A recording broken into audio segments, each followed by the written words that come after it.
प्रिय विद्यार्थियों, आज हम लोग संस्कृत के वर्णों के बारे में पढ़ेंगे। भाषा की सबसे छोटी इकाई को वर्ण कहते हैं। इकाई का मतलब है अंग। भाषा का जो सबसे छोटा अंग है जिससे मिलकर के भाषा का निर्माण होता है उसे वर्ण कहते हैं। जैसे क, च, ट, त, प, अ, इ, उ आदि। इन्हीं वर्णों से मिलकर के शब्द बनते हैं और शब्दों से मिलकर के वाक्य बनते हैं जिनका हम व्यवहार में प्रयोग करते हैं। जैसे क, अ, म, अ, ल, अ, म। इन प्रत्येक वर्णों के मेल से कमलम यह शब्द बन गया और कमलम सुंदरम अस्ति, इसमें तीनों शब्दों के कारण यह वाक्य बन गया। बनावट के आधार पे वर्ण दो तरह के होते हैं, स्वर वर्ण और व्यंजन वर्ण। स्वर वर्ण व्यंजन वर्णों की सहायता के लिए प्रयोग किए जाते हैं जब उन व्यंजन वर्णों का प्रयोग भाषा में किया जाता है।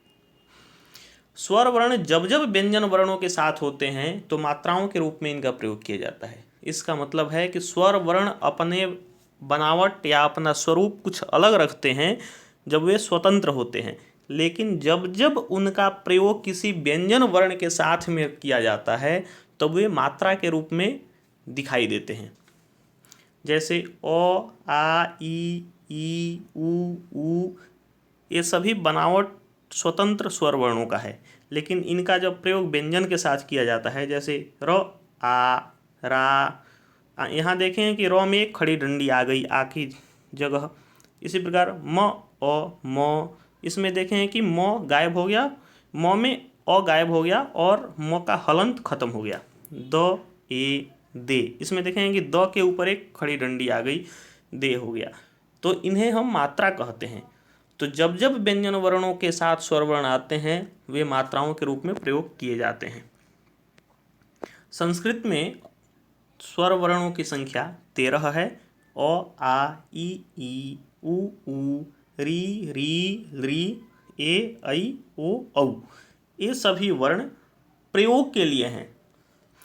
इसके अलावा दो और तरह के वर्ण होते हैं, एक व्यंजन वर्णों के बाद में लगते हैं और दो बिंदी के रूप में दिखाई देते हैं जिन्हें विसर्ग कहते हैं, और एक व्यंजन वर्णों के माथे के ऊपर बैठ जाते हैं एक बिंदी के रूप में, उन्हें अनुस्वार कहते हैं। तो ये विसर्ग और अनुस्वार यह भी व्यंजन वर्णों के साथ ही प्रयोग किए जाते हैं, इनका अलग से प्रयोग नहीं होता है।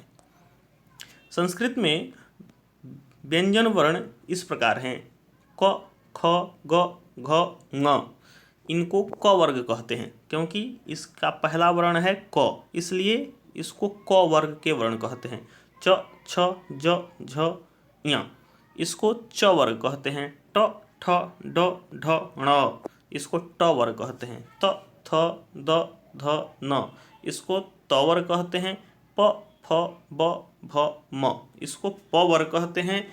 और इसके बाद य, र, ल, व, ये चार वर्ण अंतस्थ वर्ण कहे जाते हैं। श, श, स, ह, ये चार वर्ण उष्म वर्ण कहे जाते हैं। आप देख रहे होंगे कि इन सभी व्यंजन वर्णों के नीचे एक टेढ़ी लाइन लगी हुई है। इस लाइन को हम लोग हलंत कहते हैं। जैसे खेत में हल चलाने वाला जो हल होता है वह जो जमीन में लगता है वह एक टेढ़ा होता है ताकि मिट्टी को खोद देता है, ठीक उसी प्रकार यहाँ यह टेढ़ा रूप में लाइन लगी हुई है, इसलिए इसको हलंत कहते हैं। तो जब जब व्यंजन वर्णों में हलंत चिन्ह दिखे इसका मतलब आपको समझ जाना चाहिए कि वह व्यंजन वर्ण स्वतंत्र है, शुद्ध है, उसमें किसी भी स्वर वर्ण का मेल नहीं हुआ है। और जब यह व्यंजन वर्ण में हलंत न दिखे तो वहाँ जरूर मानना चाहिए कि किसी न किसी स्वर वर्ण का इनके साथ प्रयोग किया गया है। आज के वीडियो में हम इतना ही देख पाए, स्वर वर्ण और व्यंजन वर्ण, इनका स्वरूप, आगे इनका शब्दों के साथ कैसे प्रयोग होता है, इनसे मिलकर के कैसे शब्द बनते हैं उसको देखेंगे। कम से कम आप 2-3 बार इस वीडियो को जरूर देखिए ताकि आपको स्वर और व्यंजन वर्णों की सही जानकारी हो पाए। बहुत बहुत धन्यवाद।